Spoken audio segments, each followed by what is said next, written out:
Welcome to English Story Hub. Learn English through fun stories. Improve vocabulary, listening, and speaking skills. Like, subscribe, and keep learning with us.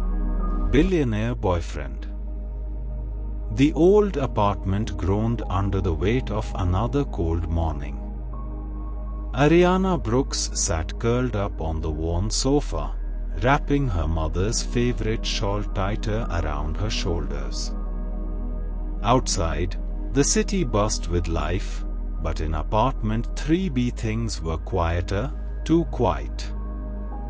A kettle whistled faintly on the stove as she walked to the kitchen. Her eyes scanned the stack of unpaid bills on the counter: rent, electricity, hospital fees. Each envelope felt like a time bomb. But Ariana didn't have the luxury of panic anymore. She had learned to live one day at a time. Her phone buzzed. A message from Claire, her roommate and best friend. "Hey babe.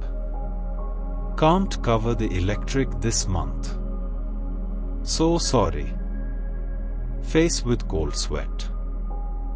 Ariana sighed and ran a hand through her thick chestnut hair.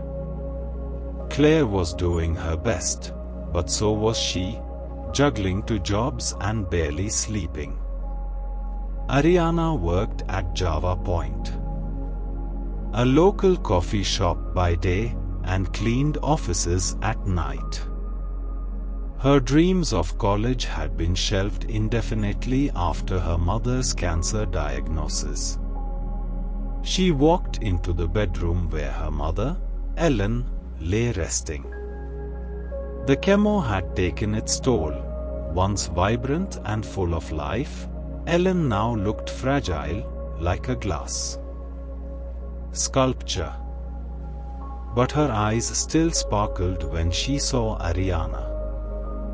"Morning, sweetheart," her mom whispered, her voice weak. Ariana leaned down, pressing a kiss to her forehead. "Morning, Mama. I made tea. You are feeling okay?" "A little better. Maybe I'll try walking today." Ariana smiled softly. "We'll take it slow, okay?" Ellen nodded, and Ariana stood to leave for work. "I've got the morning shift at the cafe, then back home by lunch. Text me if you need anything." As Ariana stepped into the city's grey chill, she tugged her coat tighter and forced a determined smile onto her face. She'd gotten good at pretending she wasn't tired, pretending everything was fine, pretending she hadn't once dreamed of designing buildings and traveling the world. Java Point was a small but cozy shop tucked into a corner on Madison and 4th. Ariana liked the smell of ground beans and cinnamon, and the quiet rhythm of the job, until Rachel showed up. Rachel Stone, the assistant manager, was sharp-tongued and queen of backhanded compliments. Ariana had learned to avoid her whenever possible. "Late again, Brooks?" Rachel said as Ariana clocked in, even though she was 3 minutes early. Ariana bit her tongue. "Good morning to you too, Rachel."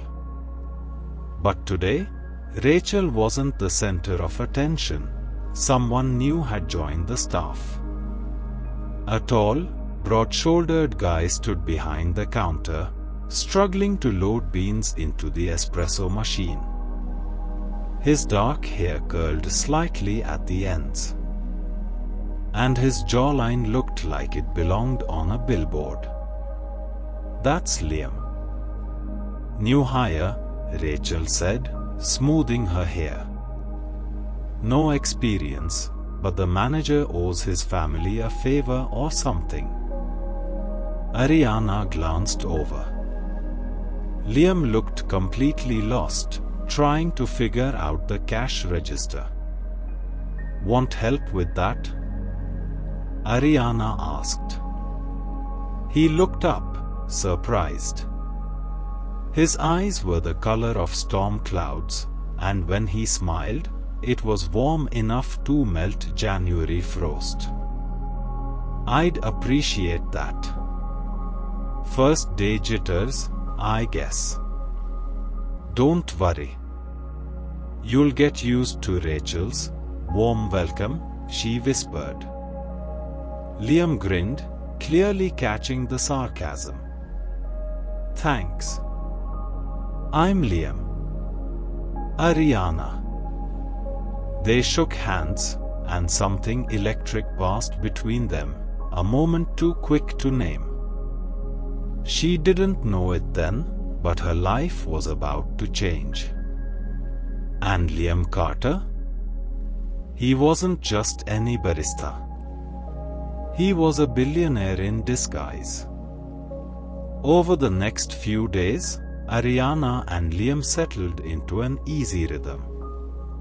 He was clumsy with the coffee machines but a quick learner. And he always made Ariana laugh, something she hadn't done much of lately.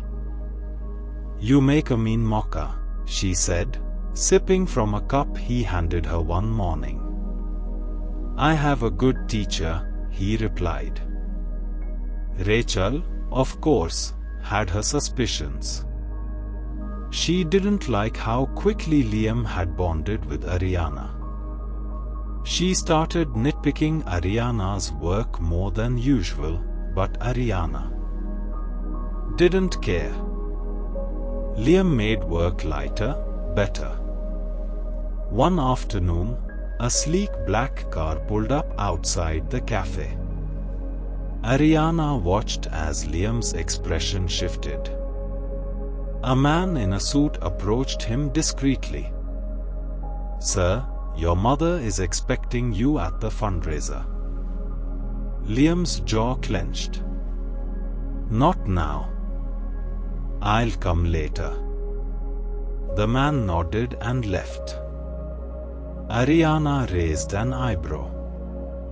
"Sir? Fundraiser? Sounds fancy." Liam laughed nervously. "Old family stuff. Long story." She didn't press, but a seed of curiosity was planted. Who exactly was Liam Carter?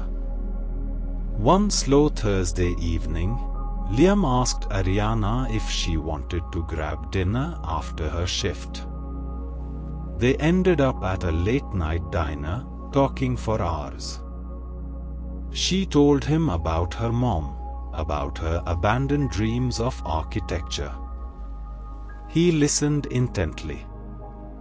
"You should still chase those dreams," he said. "With what money?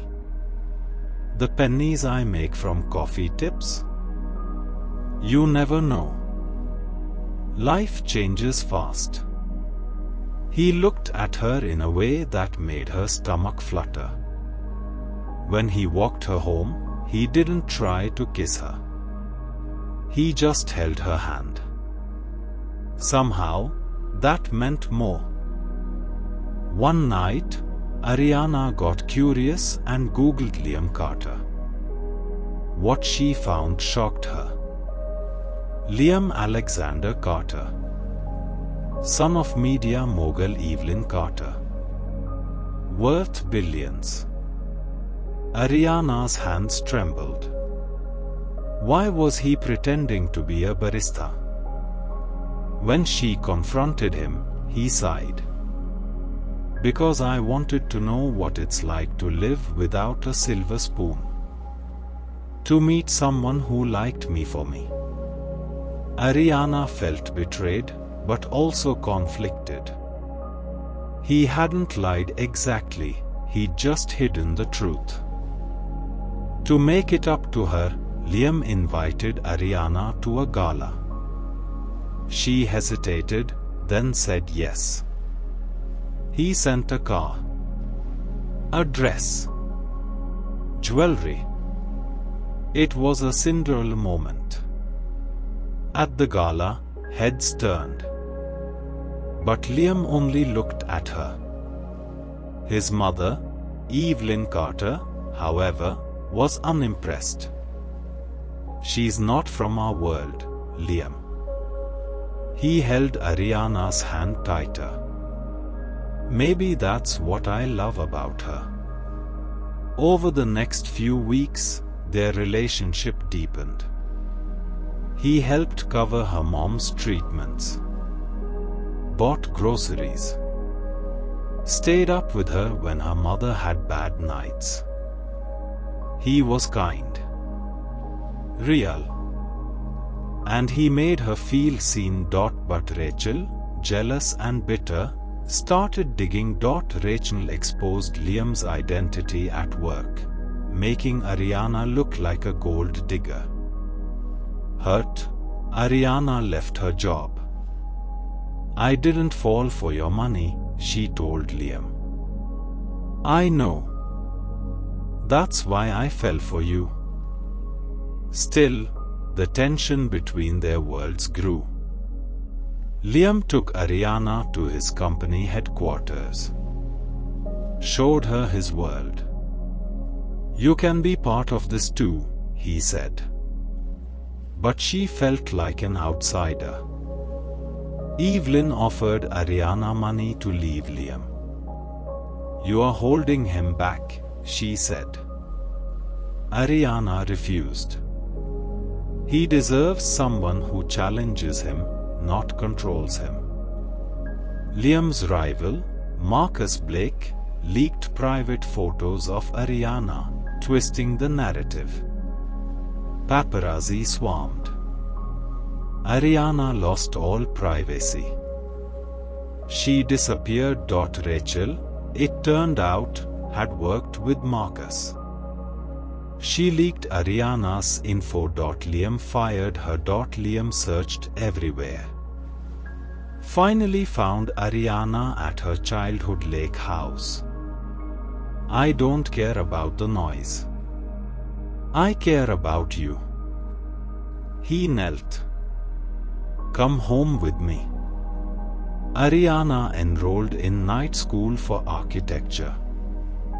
Liam helped, but only as support. She wanted to stand on her own.